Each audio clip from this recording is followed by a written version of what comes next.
10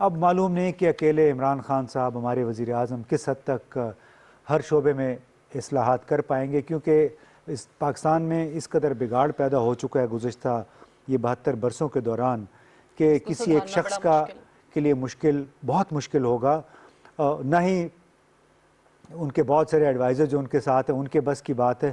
اس کے لیے بہت تمام سیاسی جماعتوں کے اندر جو ویل میننگ لوگ ہیں، جو پڑھے لکھے ہیں، ان کی ایک کمٹمنٹ چاہیے، ان کا ایک ارادہ چاہیے کہ وہ اس پاکستان کو نئے دور کے تقاضوں سے ہم آہنگ کرنا چاہتے ہیں، جس میں ڈیجیٹائزیشن ہے، جس میں آن لائن ڈاکیومنٹیشن ہے، آن لائن ٹینڈرنگ ہے۔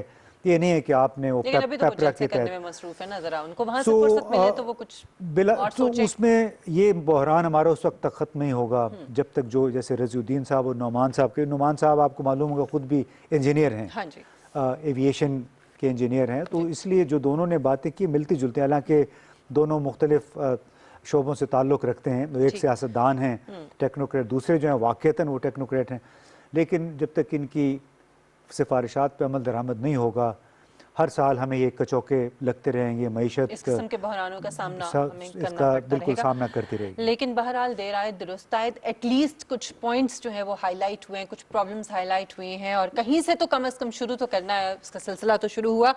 ناظرین یہاں پہ ایک بریک لیتے ہیں، بریک کے بعد واپس آئیں گے، ہمارے ساتھ رہیے گا۔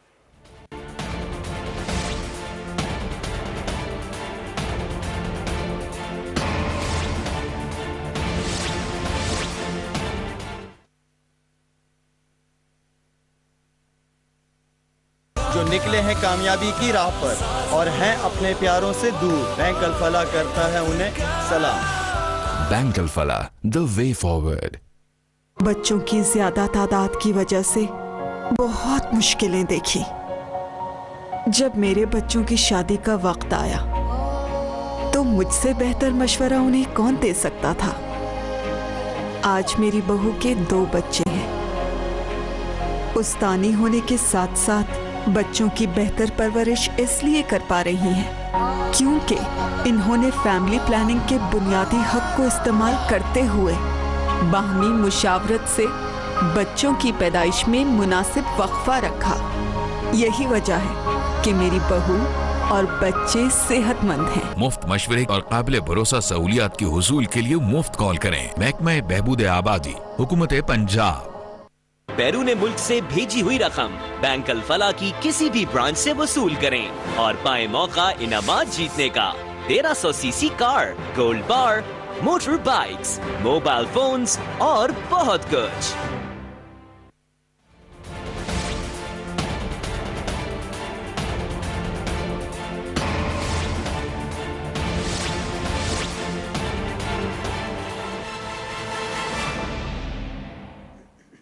Welcome back.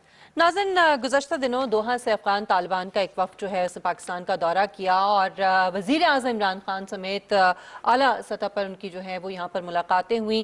اس سے پہلے ہم نے دیکھا کہ joint chiefs of staff general mark ملی، انہوں نے chairman joint chief of staff ہیں وہ، انہوں نے دوحہ میں طالبان سے اور پھر کابل میں صدر اشرف غنی صاحب سے ملاقات کی تھی، اور اس کے بعد ہم نے دیکھا کہ ساتھ ہی زلمے خلیلزاد جو ہیں انہوں نے پاکستان کا دورہ کیا تھا۔ سو یہ ساری کی ساری جو ملاقاتیں جو ڈیولپمنٹس ہو رہی ہیں، امتیاز صاحب سے ہم یہ پوچھیں گے کیونکہ ظاہر ہے ان کی ایکسپرٹیز ہیں اور میں نہیں چاہوں گی کہ وقت کو ضائع کروں۔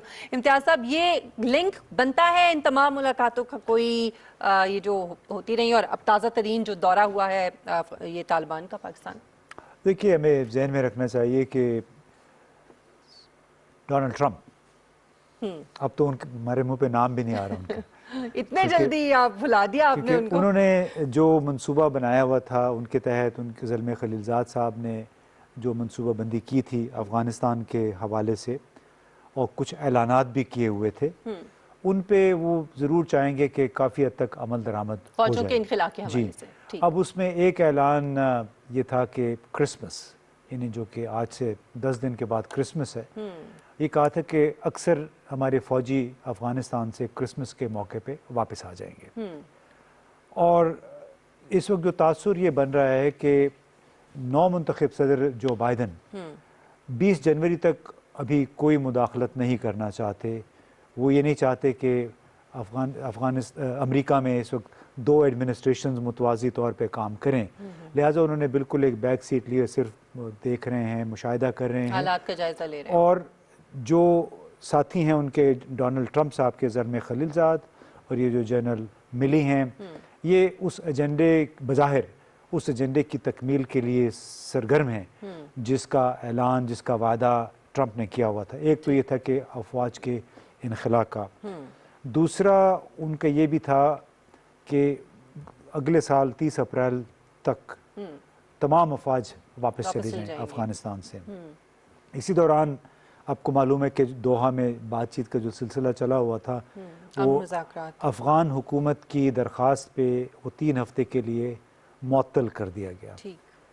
اب اسی کے نتیجے میں جنرل ملی دوحہ آئے اور ملا برادر سے ملاقات کی. کسی جرنیل کی امریکی chairman joint chief of staff نے پہلی مرتبہ طالبان کے رہنما کے ساتھ ملاقات کی.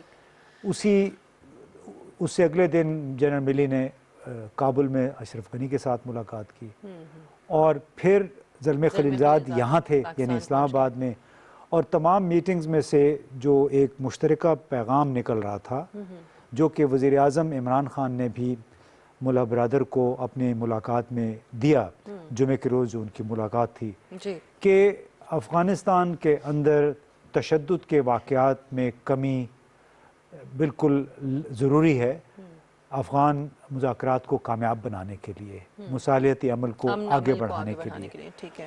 اب ہمیں یہ بتایا گیا ہے کہ وزیر اعظم عمران خان نے کھل کے نہ صرف طالبان سے کہا بلکہ ان کی ملاقات میں انہوں نے کہا کہ ہم ایک بار پھر توقع یہ کرتے ہیں کہ افغان حکومت بھی امن کی خاطر تشدد کم کرے گی. اب یہ دونوں اطراف سے، اب اس کی وجہ کیا ہے؟